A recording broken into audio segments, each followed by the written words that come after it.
রাসূলুল্লাহ সাল্লাল্লাহু আলাইহি ওয়াসাল্লাম দীর্ঘ 23 বছরে তিনি যা প্রচার করেছেন, এই সবটা প্রচারের নির্যাস তিনি তার এই বক্তৃতার মধ্যে ফুটিয়ে তুলেছেন। তাহলে আজকে আমার এই জুমার খুতবার মূল টপিক হবে জিলহজ মাসের 10 দিনের ফজিলত এবং রাসূলুল্লাহ সাল্লাল্লাহু আলাইহি ওয়াসাল্লাম যে বিদায় হজ ভাষণ তিনি দিয়েছিলেন, এই বিদায় হজ ভাষণের শিক্ষাটা কি, এই দুইটা বিষয় নিয়ে কথা বলবো ইনশাআল্লাহ। দেখুন, আল্লাহ রাসূল সাল্লাল্লাহু আলাইহি ওয়াসাল্লাম এবং কোরআনুল কারীম থেকে আমরা যে বিষয়গুলো পাই 10 দিনের ফজিলত সম্পর্কে, এর মধ্যে আমরা দেখি যে সূরা ফাজরের মধ্যে আল্লাহ সুবহানাহু ওয়া তাআলা বলছেন ওয়াল ফাজরি ওয়া লায়ালিন আশরি, ফজরের শপথ এবং 10টি রাত্রির শপথ। এই 10টি রাত্রি যে কোন 10টি রাত্রি, এই ব্যাপারে আব্দুল্লাহ ইবনে আব্বাস রাদিয়াল্লাহু তাআলা আনহু বলেছেন এটা হচ্ছে জিলহজ মাসের 10টি রাত্রি।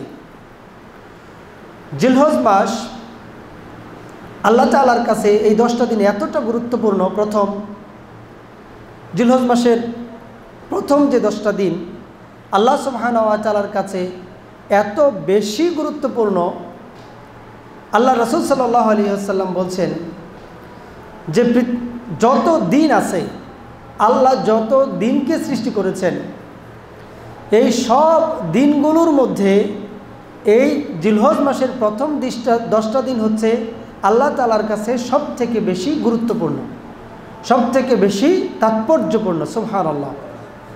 আবার আমরা এটা দেখেছি যে রাত্রির ব্যাপারে যেটা বলা হয়েছে, রাত্রির ব্যাপার, যে কদরের রাত্রিগুলো, যেমন রমাদান মাসের যে শেষ দশকের রাত্রিগুলো, এই রাত্রিগুলোর ফজিলত সম্পর্কে বর্ণনা করা হয়েছে। তো এই দুইটা বিষয়কে ব্যালেন্স করেছেন ওলামাই কেরাম, আলেমগণ এভাবে ব্যালেন্স করেছেন যে আপনি যদি দেখেন আল্লাহ তাআলার সৃষ্ট দিনগুলোর মধ্যে সব থেকে উত্তম 10টা দিন হচ্ছে জিলহজ মাসের প্রথম 10টা দিন। আর যদি আপনি রাতকে বিবেচনা করেন, রাত, তাহলে হচ্ছে রমজান মাসের শেষ 10টি রাত। এভাবে করে আলেমগণ এই জিনিসটাকে ব্যালেন্স করেছেন।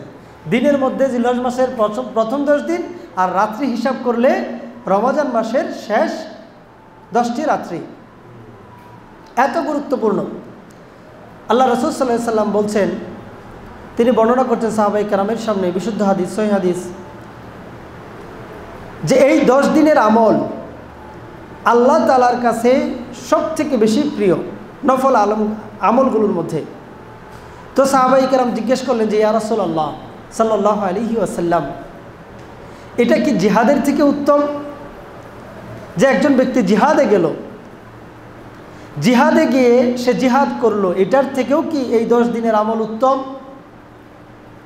আল্লাহ রাসূল সাল্লাল্লাহু আলাইহি ওয়াসাল্লাম বললেন, হ্যাঁ, যে ব্যক্তিটা জিহাদে গেল, এই জিহাদের আমলের থেকেও এই 10টা দিন আমল অনেক উত্তম। তবে হ্যাঁ, কেউ যদি জিহাদে যাওয়ার পরে সে তার জান এবং মাল কোনোটাই আর ফিরিয়ে নিয়ে না আসতে পারে, অর্থাৎ সে শাহাদাত বরণ করে, তাহলে এইটা উত্তম হবে। আর না হলে জিহাদে যাওয়ার থেকেও এই 10 দিনের আমল আল্লাহ সুবহানাহু ওয়া তাআলার কাছে অত্যন্ত বেশি গুরুত্বপূর্ণ। সুবহানাল্লাহ। আপনি খেয়াল করেন, এত বেশি গুরুত্বের কথা বলা হয়েছে এই 10টা দিনের আমল। 10টা দিন কেন এত বেশি গুরুত্বপূর্ণ? কারণ এই 10টা দিনের মধ্যে ইসলামের যে মৌলিক গুরুত্বপূর্ণ যে আমলগুলো আছে, এই 10টা দিনের মধ্যে একটা প্যাকেজ তৈরি করা হয়েছে। জিলহজ মাসের যে 1 থেকে 10 দিন পর্যন্ত এখানে সব ধরনের আমল আছে, সব ধরনের আমল। যেমন এই 10 দিনের মধ্যে সালাত আছে, নামাজ, সালাত আছে, 5 ওয়াক্ত সালাত এই 10 দিন আদায় করা হয়। এরপরে এই 10 দিনের একটা দিন সিয়াম পালনের কথা বলে, 10 দিনই সিয়াম পালনের জন্য রাসূলুল্লাহ সাল্লাল্লাহু আলাইহি ওয়াসাল্লাম উৎসাহিত করেছেন। কিন্তু একটা দিনের সিয়াম এত বেশি গুরুত্বপূর্ণ যে সিয়ামু ইয়ামু আরাফা, আল্লাহ রাসূল সাল্লাল্লাহু আলাইহি ওয়াসাল্লাম বলেছেন যে এইটাতে কেউ যদি সিয়াম পালন করে, আমি আশা করছি, আমি ধারণা করছি যে তার 2 বছরের গুনাহকে ক্ষমা করে দেওয়া হবে। সুবহানাল্লাহ। আপনি চিন্তা করেন, একটা সিয়াম পালন করবেন, এই সিয়ামটাদের সহিহ মুসলিমের হাদিস 1163 নম্বর হাদিস, আল্লাহ নবী সাল্লাল্লাহু আলাইহি ওয়াসাল্লাম বলতেছেন যে আমি ধারণা করছি যে কেউ যদি আরাফার দিনে সিয়াম পালন করে তাহলে তার অতীতের 1 বছর এবং আগামী 1 বছরের গুনাহকে মাফ করে দেওয়া হবে। সুবহানাল্লাহ, কত গুরুত্বপূর্ণ! এই 10টা দিনের মধ্যে কিন্তু একটা দিন, এটা নিয়ে মতভেদ আছে যে এটা কি 8 তারিখ পালন করবেন নাকি 9 তারিখ। ওই আরাফার মাঠে যারা অবস্থান করবেন তাদের জন্য ঘোষণা হচ্ছে, আরাফার মাঠে অবস্থান করে একজন বান্দা দোয়া করবেন, এই দোয়াটা কবুল হবে না এটা হতে পারে না। আরাফার মাঠে অবস্থান করে একজন বান্দা আল্লাহর কাছে দোয়া করবেন, এই দোয়াটা কবুল হবে না এটা হতে পারে না। আরাফার মাঠের দোয়া মানেই আল্লাহ সুবহানাহু ওয়া তাআলা অবশ্যই কবুল করে নেবেন। কিন্তু যারা আরাফার মাঠে অবস্থান করতে পারছেন না এই দুনিয়াবাসীর মধ্যে, কারণ হজ করতে অনেক টাকা পয়সা লাগে, শারীরিক সামর্থ্য লাগে, সক্ষমতা লাগে, ওইখানে তো যেতে হবে আপনাকে। তো আরাফার মাঠে আপনি যেতে পারছেন না, আপনার জন্য তাহলে কী সওয়াব? এই আরাফার মাঠে যারা অবস্থান করবে তাদেরকে বাদ দিয়ে আরাফার মাঠের বাইরে যারা অবস্থান করবে তাদের জন্য হচ্ছে এই আরাফার দিনের সিয়াম। যে এই দিনে যারা হাজি না এমন ব্যক্তিরা এই দিনে সিয়াম পালন করবে, আর এই সিয়ামটা পালন করলে, এই রোজাটা রাখলে 2 বছরের গুনাহকে ক্ষমা করে দেওয়া হয়। সুবহানাল্লাহ, কত ফজিলত! এখন এটা কি 8 তারিখ নাকি 9 তারিখ এটা নিয়ে কনফিউশন, এটা নিয়ে মতভেদ তৈরি হয়েছে। আলেমগণ বলছেন, যারা সালাফি পন্থী আলেম তারা বলেন, যেই দিন আরাফার মাঠে হাজিরা অবস্থান করবেন সেই দিন আমরা এই সিয়ামটা পালন করব।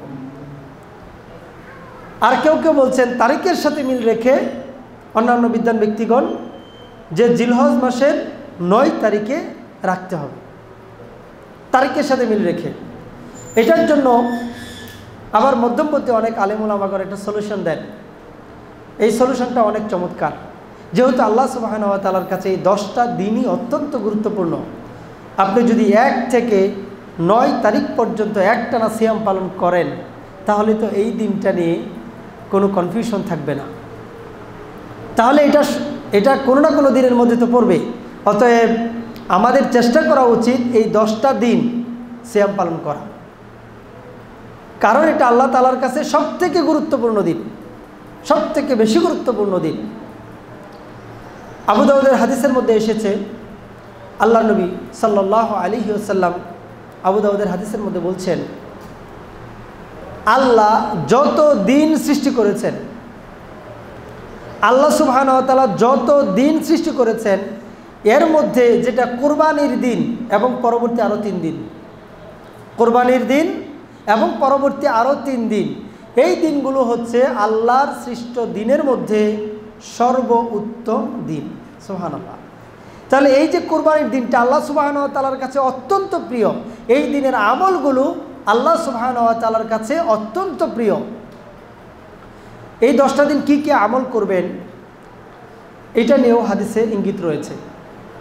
কি কি আমল রাসূলুল্লাহ সাল্লাল্লাহু আলাইহি ওয়াসাল্লাম করতে উৎসাহিত করেছেন, বিশেষ করে যেগুলো ফরজ সালাত, ফরজ আমল যেগুলো আছে, ফরজ ইবাদত যেগুলো আছে, এগুলোর কোনোটাই তো ছাড়ার এমনিতেই সুযোগ নাই, এগুলো তো করতেই হবে। এছাড়াও বেশি বেশি করে তওবা করা, ইস্তেগফার করা, কারণ আল্লাহ তাআলার কাছে এই দিনের আমলগুলো অত্যন্ত প্রিয়। এই কারণে বেশি বেশি করে ইস্তেগফার করা, আস্তাগফিরুল্লাহ আস্তাগফিরুল্লাহ। যত ভুলভ্রান্তি আছে সেই ভুলভ্রান্তি থেকে ফিরে আসার চেষ্টা করা। এই 10টা দিন বেশি বেশি করে আল্লাহর জিকির করা, এরপরে নফল সালাত বেশি বেশি করে আদায় করা, তারপর নফল সিয়ামগুলো পালন করা, বেশি বেশি করে কোরআন তিলাওয়াত করা, কোরআন তিলাওয়াত, এই আমলগুলো বেশি বেশি করে করা। এরপরে 9 তারিখ সকাল থেকে আইয়ামে তাশরিকের যে তাকবীরগুলো আছে সেগুলো ফজরের পর থেকে দেওয়া শুরু করা। 9 তারিখ আল্লাহু আকবার আল্লাহু আকবার লা ইলাহা ইল্লাল্লাহু আল্লাহু আকবার ওয়ালিল্লাহিল হামদ, এই আমলটা চলতে থাকবে 13 তারিখ আসর পর্যন্ত। তাহলে এটা কিন্তু 9 তারিখে শুরু হলো, আর 8 বা 9 তারিখে আপনি সিয়ামটা পালন করবেন। চাইলে দুইটাই পালন করতে পারেন, 8 এবং 9 তারিখ। এরপরে যদি আপনি দেখেন 10 তারিখের আমল কোরবানি, স্যাক্রিফাইস, আল্লাহ সুবহানাহু ওয়া তাআলার জন্য পশু জবাই করা অত্যন্ত প্রিয় আমল আল্লাহ সুবহানাহু ওয়া তাআলার কাছে। তো এই আমলগুলো করতে পারেন। এছাড়াও কিছু আমলের কথা বলা হয় আছে হাদিসের মধ্যে সহিহ আমল। আল্লাহ রাসূল সাল্লাল্লাহু আলাইহি ওয়াসাল্লাম যখন তিনি কুরবানির পশুকে কিনতেন, পশু কিনে ফেলতেন, পশু কুরবানি করার নিয়ত যখন তিনি করতেন, এই জিলহজ মাসের কুরবানি করার আগ পর্যন্ত তিনি কোনো নখ কাটতেন না, তার শরীরে নখ কাটতেন না, চুল কাটতেন না, গোঁফ কাটতেন না, কোনো কিছুই তিনি কাটতেন না। কুরবানি শেষ করে এসে তারপর তিনি সেগুলোকে কাটতেন। তাহলে যাদের কাছে কুরবানির পশু রয়েছে, যারা চিন্তা করছেন যে আপনারা কুরবানি করবেন, আপনারা এই আমলটা অবশ্যই করার চেষ্টা করবেন ইনশাআল্লাহ। রাসূলুল্লাহ সাল্লাল্লাহু আলাইহি ওয়াসাল্লাম এই আমলটাকে করতেন। কি করতেন? নখ কাটতেন না, চুল কাটতেন না, গোঁফ কাটতেন না, কোনো কিছু কাটতেন না। এটা 10টা দিন কুরবানি করে এসে আপনি কাটতে পারবেন, অসুবিধা নেই ইনশাআল্লাহ। তো এইভাবে করে রাসূলুল্লাহ সাল্লাল্লাহু আলাইহি ওয়াসাল্লাম এই 10 দিনের আমল বর্ণনা করেছেন। আমরা চেষ্টা করব ইনশাআল্লাহ এই 10টা দিন ভালোভাবে উদযাপন করার জন্য। এই 10টা দিন আল্লাহ সুবহানাহু ওয়া তাআলার জন্য নৈকট্য লাভ করতে পারি, সেটার জন্য আমরা চেষ্টা করব ইনশাআল্লাহ। এরপরে দেখেন আপনি, আমি বলছিলাম যে বিদায় হজ ভাষণের কথা আপনাদেরকে বলবো, যে বিদায় হজ ভাষণের শিক্ষাটা কি। আমরা এই ঐতিহাসিক ভাষণের কথা শুনেছি, কিন্তু আমরা বোঝার চেষ্টা করি না। আমরা পৃথিবীর অনেক নেতাদের ভাষণের কথা বলি, আমাদেরকে বই পুস্তকে পড়ানো হয়। যেমন বিগত দিনগুলোতে 7 মার্চের ভাষণের কথা আমরা প্রত্যেক বছরই শুনতাম। স্বাধীনতা দিবস আসলে, বিজয় দিবস আসলে 7 মার্চের ভাষণ বেশি উঠত আমাদের কানে। এবারের সংগ্রাম, মুক্তির সংগ্রাম, এগুলো আমরা শুনতাম। মার্টিন লুথার কিংয়ের ভাষণের কথা আমাদেরকে শোনানো হয়। আই হ্যাভ এ ড্রিম, আমার একটা স্বপ্ন আছে। তিনি একটা বইও লিখেছেন এটার উপরে। সাদা কালোদের বিরুদ্ধে, সাদা এবং কালোদের মধ্যে যে দ্বন্দ্ব, রেসিজমের যে দ্বন্দ্ব, বর্ণবাদীর যে দ্বন্দ্ব, যেটা এখনও আপনারা পশ্চিমা বিশ্বে দেখবেন, এখনও কালো মানুষদেরকে তারা অবমূল্যায়ন করে। যারা কালো চামড়ার মানুষ, যদিও তারা নানার ক্ষেত্রে অনেক উদারতার কথা বলে, কিন্তু দেখেন তাদের মন কতটা সংকীর্ণ। এখনও তারা কালো মানুষদেরকে অবহেলা করে, তুচ্ছ-তাচ্ছিল্য করে, ভালো চোখে দেখে না। এইটা নিয়ে প্রচুর আন্দোলন অতীতে হয়েছে। মার্টিন লুথার কিং, তার স্বপ্নটাই ছিল এই ভেদাভেদটা দূর করা, সাদা মানুষ আর কালো মানুষের ভেদাভেদ দূর করা, এই বর্ণ বৈষম্য দূর করা। নেলসন ম্যান্ডেলা এটা নিয়ে কথা বলেছেন। এদের কথাগুলো আমরা মানুষের সামনে বুক ফুলে ফুলে বলি, বক্তৃতা করি যে নেলসন ম্যান্ডেলা এটা বলেছেন, মার্টিন লুথার কিং এটা বলেছেন, আমাদের বঙ্গবন্ধু শেখ মুজিবুর রহমান এটা বলেছেন, ওইটা বলেছেন। কিন্তু এই জাতি জানেই না যে মুহাম্মদ সাল্লাল্লাহু আলাইহি ওয়াসাল্লাম এর থেকে আরও কত গুরুত্বপূর্ণ ভাষণ তিনি মানব জাতির জন্য রেখে গেছেন। এত চমৎকার ভাষণ, এত অমায়িক ভাষণ, সুবহানাল্লাহ, কিয়ামত পর্যন্ত এত তাৎপর্যপূর্ণ ভাষণ পৃথিবীর আর কেউ দিতে পারবে না।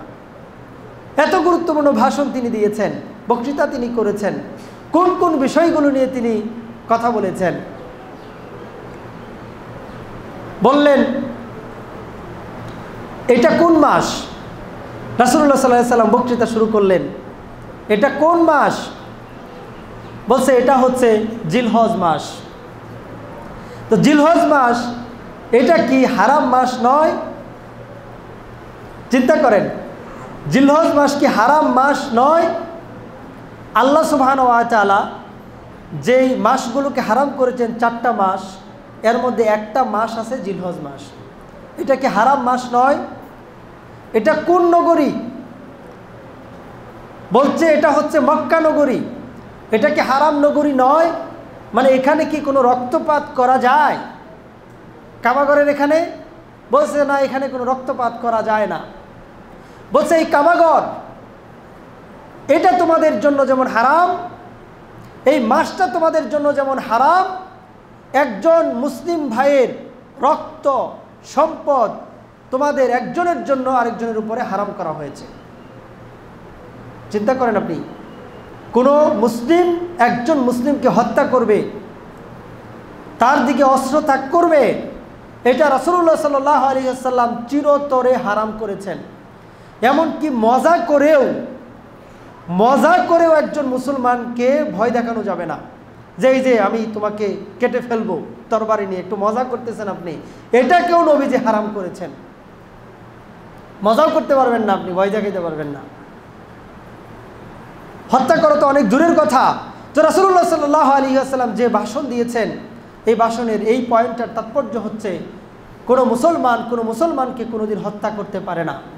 যদিও আমরা দেখি বর্তমান সময়ে অনেক মানুষ নানান কারণে, অনেক মুসলমানের নানান কারণে তারা একজন আরেকজনকে হত্যা পর্যন্ত করে ফেলে, অথচ তাদের এই রক্ত, তাদের এই সম্পদকে আল্লাহ রাসূল সাল্লাল্লাহু আলাইহি ওয়াসাল্লাম চিরতরে হারাম ঘোষণা করেছেন। এরপরে এই সম্পদ অন্যায়ভাবে ভক্ষণ করা যাবে না, কোনো মানুষকে হত্যা করা যাবে না। তবে যদি বিচারের আওতাধীন আনতে হয় কোনো কারণে, অপরাধের কারণে, এটা রাষ্ট্র বুঝবে, কিন্তু কোনো মুসলমানকে হত্যা করতে পারবে না। আল্লাহ রাসূল সাল্লাল্লাহু আলাইহি ওয়াসাল্লাম তিনি বক্তৃতা করলেন সুদের ব্যাপারে বক্তৃতা করলেন। সুদ হারাম এটা তিনি ঘোষণা করলেন, এবং তিনি সেটা ঘর থেকে শুরু করলেন। বললেন যে আজকের পর থেকে এই পৃথিবীর যত সুদ আছে সব সুদকে নিষিদ্ধ ঘোষণা করা হলো। পায়ের নিচে এই সুদকে পিষ্ট করা হলো, পদদলিত করা হলো এই সুদকে। সবার আগে আমি আব্বাস বিন আব্দুল মুত্তালিবের সুদকে নিষিদ্ধ ঘোষণা করলাম। সুদ নিষিদ্ধ, রাসূলুল্লাহ সাল্লাল্লাহু আলাইহি ওয়াসাল্লাম নিষিদ্ধ ঘোষণা করলেন। সারাটা জীবন যারা সুদের সাথে সম্পৃক্ত থাকবে, সারাটা জীবন তারা হারামের মধ্যে লিপ্ত থাকবে, কারণ আল্লাহ রাসূল সাল্লাল্লাহু আলাইহি ওয়াসাল্লাম এটা হারাম করেছেন। এছাড়াও কোরআনের আয়াতের মধ্যে আমরা দেখতে পাই সুদের ব্যাপারে অত্যন্ত ভয়ঙ্কর কথা কোরআনুল কারীমের মধ্যে বলা হয়েছে। বিশেষ করে আপনারা পড়ে দেখবেন সূরা আল বাকারার 278 নম্বর এবং 279 নম্বর আয়াত। আল্লাহ সুবহানাহু ওয়া তাআলা এই আয়াতের মধ্যে বলছেন, ইয়া আইয়ুহাল্লাযীনা আমানুত্তাকুল্লাহ ওয়া যারু মা বাকিয়া মিনার রিবা ইন কুনতুম মুমিনিন ফাইন লাম তাফআলু ফাআযানু বিহারবিন মিনাল্লাহি ওয়া রাসূলিহি। হে ঈমানদারেরা, তোমরা আল্লাহকে ভয় করো, তোমরা, আর সুদের যে বাকি অংশটা আছে, এই সুদের অংশটা তোমরা ছেড়ে দাও। যদি তোমরা সুদের অংশটাকে ছাড়তে না পারো, এর আগে বলছে যে সত্যিকারের মুমিন হলে তোমরা ছেড়ে দাও। যদি তোমরা সুদের অংশটাকে ছাড়তে না পারো, তাহলে আল্লাহ ও তার রাসূলের সাথে যুদ্ধের প্রস্তুতি গ্রহণ করো। নাউযুবিল্লাহ, আল্লাহ আমাদেরকে হেফাজত করুন। সুদ কতটা ভয়ঙ্কর, আর এই সুদকে আল্লাহ রাসূল সাল্লাল্লাহু আলাইহি ওয়াসাল্লাম তিনি হারাম করেছেন, তিনি নিষিদ্ধ করেছেন। বলছেন আজকে থেকে সুদকে পদদলিত করা হলো, পায়ের নিচে পিষ্ট করা হলো। কিন্তু মুসলমানেরা হতভাগা, এই মুসলমানেরা এখনও বাংলার জমিনে সুদ খায়, এখনও পৃথিবীর বুকে সুদ খায়।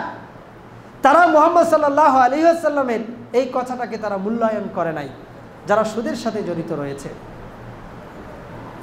আল্লাহ রাসূল সাল্লাল্লাহু আলাইহি ওয়াসাল্লাম বর্ণবাদের বিরুদ্ধে যেই চমৎকার কথা তিনি বলেছেন, আল্লাহু আকবার, এত চমৎকার কথা তিনি 1450 বছর পূর্বে এই বর্ণবাদের বিরুদ্ধে তিনি এই কথাটা বলেছেন আরবের থেকে অনারবীরা শ্রেষ্ঠ নয়, অনারবীদের থেকে আরবীরা শ্রেষ্ঠ নয়, সাদাদের থেকে কালোরা শ্রেষ্ঠ নয়, কালোদের থেকে সাদারা শ্রেষ্ঠ নয়। তোমাদের মধ্যে যদি একটা হাবশী গোলাম, এই গোলামও যদি যোগ্যতায় আমির হয়, তোমাদের নেতা হয়, তাহলে তাকে তোমরা মেনে চলবে। বর্ণবাদের জায়গায় ইসলামে নাই। আল্লাহ সুবহানাহু ওয়া তাআলা সূরা হুজুরাতের মধ্যে 13 নম্বর আয়াতে তিনি বলছেন, ইয়া আইয়ুহান নাস ইন্না খলাকনাকুম, হে মানুষেরা, আমি তোমাদেরকে সৃষ্টি করেছি এবং তোমাদেরকে বিভিন্ন জাতি এবং গোত্রে বিভক্ত করেছি। যাতে তোমরা একজন আরেকজনকে চিনতে পারো। এরপরে তিনি বললেন, ইন্না আক্রামাকুম ইনদাল্লাহি আতকাকুম, তোমাদের মধ্যে ওই ব্যক্তিটাই উত্তম যেই ব্যক্তিটা আল্লাহ তাআলাকে সব থেকে বেশি ভয় করে। বলেন নাই যার গায়ের কালার ফর্সা, যে উচ্চ কোনো বংশে জন্মগ্রহণ করেছে, যে আরবের বুকে জন্মগ্রহণ করেছে, অমুক তমুক কিচ্ছু বলে নাই, কোনো ক্রাইটেরিয়ার চলে না, আল্লাহ সুবহানাহু ওয়া তাআলার কাছে চলে একটাই, ইন্না আক্রামাকুম ইনদাল্লাহি আতকাকুম, যে তোমাদের মধ্যে যেই ব্যক্তিটা সব থেকে বেশি আল্লাহ তাআলাকে ভয় করে ওই ব্যক্তিটাই আল্লাহ তাআলার কাছে সব থেকে বেশি সম্মানিত, আল্লাহ তাআলার কাছে সব থেকে প্রিয় মানুষ, সবার থেকে প্রিয় মানুষ। তাহলে আল্লাহর ভয়। তো আমরা তো কত কথা শুনি যে বর্ণবাদের বিরুদ্ধে কথা বলে নেলসন ম্যান্ডেলা পুরস্কার পেয়েছে, নোবেল প্রাইজ পেয়েছে, কিন্তু মুহাম্মদ সাল্লাল্লাহু আলাইহি ওয়াসাল্লামের প্রসঙ্গ যখন আসে তখন এই পশ্চিমা মিডিয়াগুলোই প্রচার করে যে মুহাম্মদ সাল্লাল্লাহু আলাইহি ওয়াসাল্লাম জঙ্গি সন্ত্রাসী ছিলেন। নাউযু বিল্লাহি মিন যালিক।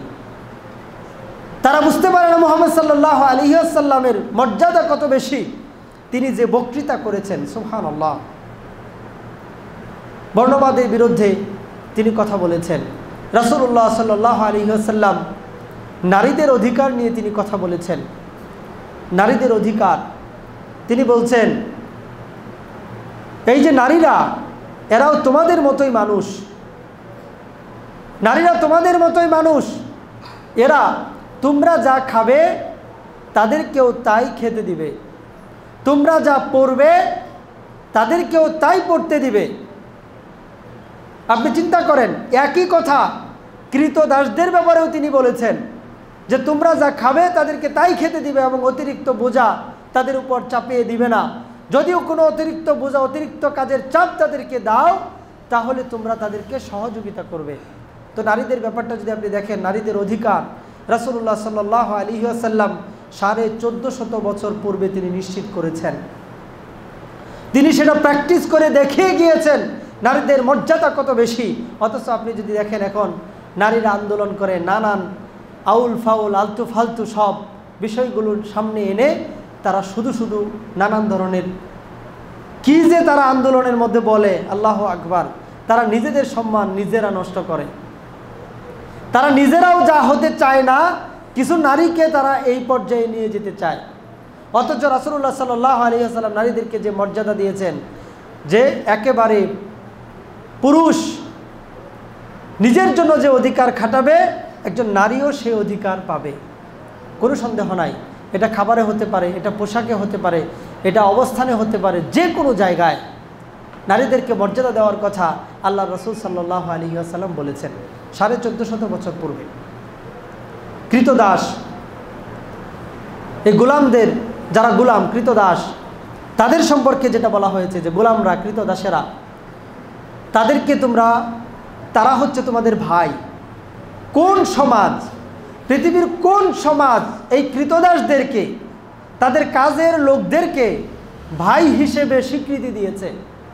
অথচ আল্লাহর নবী সাল্লাল্লাহু আলাইহি ওয়াসাল্লাম এই বিদায় হজ ভাষণের মধ্যে তিনি বলেছেন যে এই যে যারা কৃতদাস তোমাদের, এরা হচ্ছে তোমাদের ভাই, তোমরা তাদের সাথে দুর্ব্যবহার করো না।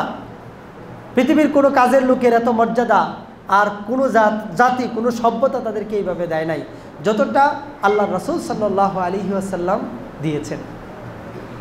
আজকে দেখেন কাজের লোকের যারা মানবাধিকারের কথা বলে, তারা নিজেরা কাজের লোককে পিটাইতে পিটাইতে মেরে ফেলে। দেখা যায় এই যে মানবাধিকার কর্মী যারা আছে, এদের গৃহচারিকা যারা আছে, কাজের যে মেয়েগুলো আছে, এদের উপর তারা কোন ধরনের নির্যাতন করে। অথচ রাসূলুল্লাহ সাল্লাল্লাহু আলাইহি ওয়াসাল্লাম এটা বিশ্ববাসীকে তিনি তাগাদা দিয়েছেন, বলেছেন তার বক্তৃতার মধ্যে এই কথাগুলো বলেছেন। ইনসাফের সমাজ প্রতিষ্ঠা করার জন্য তিনি আহ্বান জানিয়েছেন। আল্লাহ রাসূল সাল্লাল্লাহু আলাইহি ওয়াসাল্লাম বললেন, তারাকতু ফিকুম আমরাইনি, আমি তোমাদের কাছে দুইটা জিনিস রেখে যাচ্ছি। এই কেউ যদি দুইটা জিনিসকে আঁকড়ে ধরে তাহলে সে কখনোই মিসগাইডেড হবে না, কখনোই পথভ্রষ্ট হবে না। একটা হচ্ছে কিতাব আল্লাহ, আর একটা হচ্ছে সুন্নাত রাসূলিল্লাহ। কেউ যদি আল্লাহর কিতাবকে আঁকড়ে ধরে, কেউ যদি সুন্নাহকে আঁকড়ে ধরে, তাহলে এই লোকটা কখনোই পথভ্রষ্ট হবে না।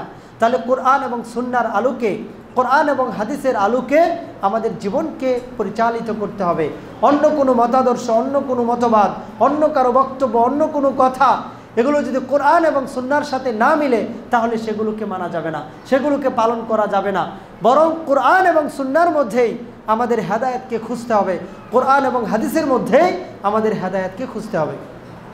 আপনি যদি এই বিদায় হজ ভাষণটাকে নিয়ে গবেষণা করেন, বিদায় হজ ভাষণটাকে নিয়ে যদি আপনি অ্যানালাইসিস করেন, তাহলে আপনি দেখবেন সমস্ত ইসলামের যে নির্যাস, রাসূলুল্লাহ সাল্লাল্লাহু আলাইহি ওয়াসাল্লাম দীর্ঘ 23 বছরে তিনি যা প্রচার করেছেন, এই সবটা প্রচারের নির্যাস তিনি তার এই বক্তৃতার মধ্যে ফুটিয়ে তুলেছেন। সব বক্তৃতা যখন করা শেষ, রাসূলুল্লাহ সাল্লাল্লাহু আলাইহি ওয়াসাল্লাম তিনি শেষ কথা বললেন, কোরআনের আয়াত নাজিল হলো, আল ইয়াউমা আকমালতু লাকুম দীনাকুম ওয়া আতমামতু আলাইকুম নি'মাতি ওয়া রাদিতু লাকুমুল ইসলাম দীনা। আজ আমি তোমাদের জন্য এই দিনকে পরিপূর্ণ করে দিলাম, তোমাদের জন্য দিনকে আমি কমপ্লিট করে দিলাম, আর ইসলামকে আমি তোমাদের জন্য নিয়ামত হিসেবে দিলাম। আল্লাহর সন্তুষ্টি যদি কেউ অর্জন করতে চায় তাহলে তার ইসলামকে আঁকড়ে ধরতে হবে। দিনকে তিনি পরিপূর্ণ করার কথা ঘোষণা দিলেন। পৃথিবীর আর কোনো নবী, পৃথিবীর আর কোনো রাসূল এই কথা ঘোষণা করতে পারেন নাই যে দিন কমপ্লিট, দিন পরিপূর্ণ।